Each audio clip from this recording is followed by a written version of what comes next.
오늘은 분수의 뺄셈 중에서도 자연수에서 대분수를 뺄 때는 어떻게 해야 되는지 한번 알아보도록 하겠습니다. 자, 원리는 항상 똑같아요. 그 숫자의 대분수나 자연수의 의미를 알고 그걸 그림으로 그려서 표현해 보는 거예요. 자, 문제는요. 3 빼기 1과 4분의 1이라는 문제입니다. 이 3이 자연수를 의미하죠. 이 3이라는 거는 피자 3판을 의미하는 거예요. 그쵸? 만약 피자를 비유한다면 선생님이 3판 한번 그려볼게요. 한 판, 두 판, 세 판. 이렇게 피자가 3판이 있는 거예요. 그런데 한 판이랑 4분의 1 조각을 가져가겠다, 먹겠다라는 거예요. 그럼 한 판을 먹겠다는 거니까 이거를 다 먹겠다는 거겠죠? 그 다음에 몇 조각을 더 먹어요? 4분의 1 조각을 먹겠다는 거예요. 4분의 1이라는 건 피자 한 판이 있는데 그거를 4조각으로 나눈다는 거예요. 자, 4조각을 나눈다는 겁니다. 이렇게 4조각으로 나눠서 몇 조각을 먹겠다? 한 조각만 먹겠다 라는 거예요. 그럼 우리에게 남은 피자는 과연 얼마큼일까요? 이게 과연 얼마큼인지 대분수로 표현해 봐야 되겠죠? 일단 한 판이 남았기 때문에 1이라고 쓸 수 있어요.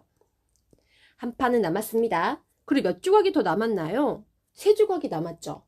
몇 개로 자른 것 중에 피자 한 판을 4개로 나눈 것 중에 3조각이 남은 거니까 4조각으로 나눈 것 중에 3조각이 남았습니다 라고 써야 되기 때문에 1과 4분의 3이라고 표현하면 된다는 거예요.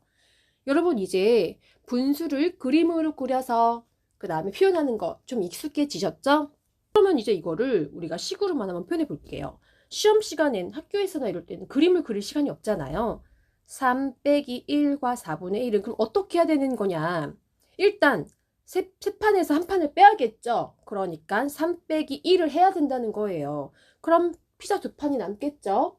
그럼 피자 2판에서 어떻게 해야 돼요? 4분의 1 조각을 또 빼야 돼요. 자, 그럼 2에서 4분의 1을 뺀다는 건데 2판이라는 거는 2판은 이렇게 생긴 거예요. 한 판, 2판. 2판을 4조각으로 나눌게요. 4조각으로 나누면 2판에는 모두 몇 조각이 있나요? 1조각, 2조각, 3조각, 4조각, 5, 6, 7, 8. 4분의 1.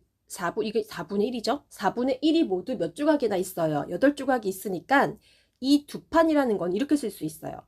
4조각으로 만약 자른다면 8조각이 나옵니다 라고 쓸 수 있다라는 거예요.